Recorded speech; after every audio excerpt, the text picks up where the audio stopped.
बहनों और भाइयों नमस्ते। दोस्तों आज मैं आपको दशहरा मैदान फोटो के साथ दिखाऊंगा। विनोद दूधानी ने मुझे फोटो दिखाए हैं कि जिससे ये तय है कि यह जो दशहरा मैदान है वह किसी की जागीर नहीं कि हमारा है। 6,500 वाल का दशहरा मैदान हमारा है।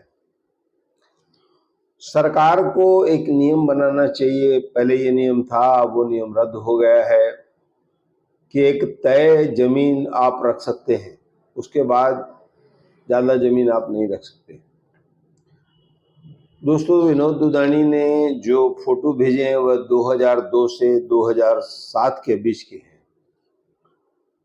उसमें यह दिखाया गया है कि किस तरह से वहाँ पर उस समय के विधायक साहब श्री पप्पू कालानी जी, उस समय की महापौर स्थायी समिति की चेयरमैन भाभी ज्योति कालानी जी विकास कार्यों का मुहूर्त कर रहे हैं। तब किसी ने आकर नहीं कहा कि भैया यहाँ मुहूर्त मत करो, ये हमारा है, हम ले लेंगे। किसी ने नहीं कहा। अब उसके बाद जो बात आती है, बार बार कहना पड़ रहा है, करीबन 20 सालों तक हमारे आदरणीय ओंकारानंद आश्रम के गुरुदेव स्वामी शिवेंद्रपुरी महाराज जी, उसके बाद सुधांशु महाराज जी, उसके बाद विश्व आत्मा महाराज जी, इन्होंने यहाँ पर कई यज्ञ किए, कई सत्संग किए, दूसरे कार्य हुए। तो उस समय तक भी इनको याद नहीं आया, भाई ये तो हमारा है, यहाँ पर आप क्यों यज्ञ कर रहे हैं। और मैं सबसे बड़ी बात बता दूं कि मुझे ये भी बताया गया आज कि वहाँ पर जो भी कार्य होता है उसके लिए अब हमको कलेक्टर की अनुमति चाहिए, महानगर पालिका की नहीं, कलेक्टर की। और वहाँ पर ही पैसे भर करके आपको रसीद मिलेगी और आप वहाँ पर यज्ञ आदि करेंगे, पूजा करेंगे। जैसे कि अभी दिसंबर जनवरी में फिर से यज्ञ भी होगा। शिवेंद्रपुरी महाराज जी के जो उनके अनुयायी हैं, जो उनके भक्त हैं, वह करवाएंगे। स्वामी जी जिस तरह से कराते थे, ये एक अच्छी बात है। जनवरी में सुधांशु महाराज जी आएंगे, उसके लिए भी अभी से बुकिंग चालू है। तो वहाँ से उनको रसीदें जो प्राप्त है बहुत लोगों के पास है। मुझे ये भी बताया कि गया कि हम आपको जल्द ही जो रसीद हमने पैसे भरे हैं उसकी भी एक जेरॉक्स देंगे, आप वह भी दिखा सकेंगे लोगों को।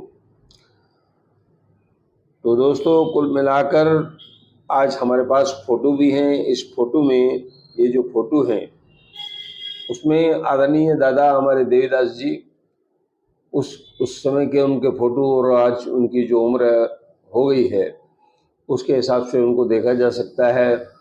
पप्पू कालानी जी को देखा जा सकता है, भाभी ज्योति कालानी जी को देखा जा सकता है, दादा सतराम दास जी, किशोर वनवारी और दूसरे बहुत सारे लोग हैं वहाँ पर जो खड़े हैं जब वहाँ पर उद्घाटन हो रहा था।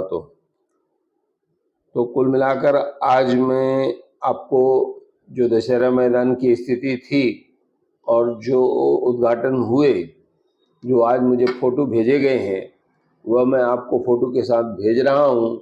आपको पता चल जाएगा कि स्थिति क्या है। और एक मैं निवेदन नेताओं से भी करूँगा कि भैया आप लोग, कुछ लोग मिल करके दादा सतराम दास का सहयोग करें या उनको साथ लेकर आप कुछ कार्य करें। और मैं साथ ही जो हमारे वरिष्ठ पत्रकार हैं, बहुत सारे लोग हैं जो मेरे से भी बड़े हैं, हमारे आदरणीय भाई राजू गोगी जी, किरण सोनोनी जी, दिनेश गोगी जी और बहुत सारे हैं दोस्तों जो मुझसे भी बड़े हैं उम्र में और इस कार्य में। मैं उनको एक निवेदन करता हूं दादा सतराम दास जेसवानी की तरफ से, अपनी तरफ से, कि आप लोग इस प्रकरण में शामिल होइए कि किस तरह से इस जमीन को इसके साथ शहर में जो शासकीय सरकार की जमीनें हैं उसको किस तरह से बचाया जाए, क्योंकि ये पुख्ता जानकारी ये भी आ रही है कि कुलदेवी माता मंदिर के बाजू वाला जो अनाज को गोडाउन था जहाँ पर सालों सालों तक राशन का अनाज रखा जाता था, उसकी भी बताते हैं सनद निकल गई। और ये तो मैंने आपको 2 बार पहले भी बताई कि प्रभात गार्डन के सामने जहाँ पर अभी लोग वहाँ पर खाली करवा दिया गया है और लघु शंका वगैरह करते हैं और ख़राब हालत में वह सरकार का है, पानी विभाग का, उसकी भी सनद निकल गई है। तो धीरे धीरे इस तरह से हमारे पास बचेगा क्या। इसलिए मेरे आप लोगों से हाथ जोड़कर निवेदन है कि भाई साहब आप लोग भी इस यज्ञ में शामिल हो जाइए।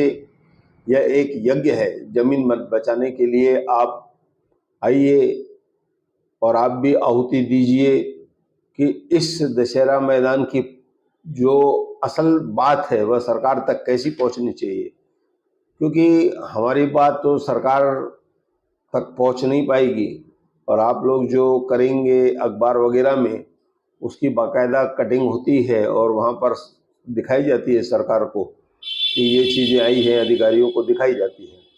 तो कुल मिलाकर आप लोगों से निवेदन है कि आप लोग भी इसमें शामिल हो जाइए और इस ज़मीन को बचाइए और ऐसी बहुत सारी ज़मीनों को बचाइए, ऐसा कहकर मैं धन्यवाद देता हूँ।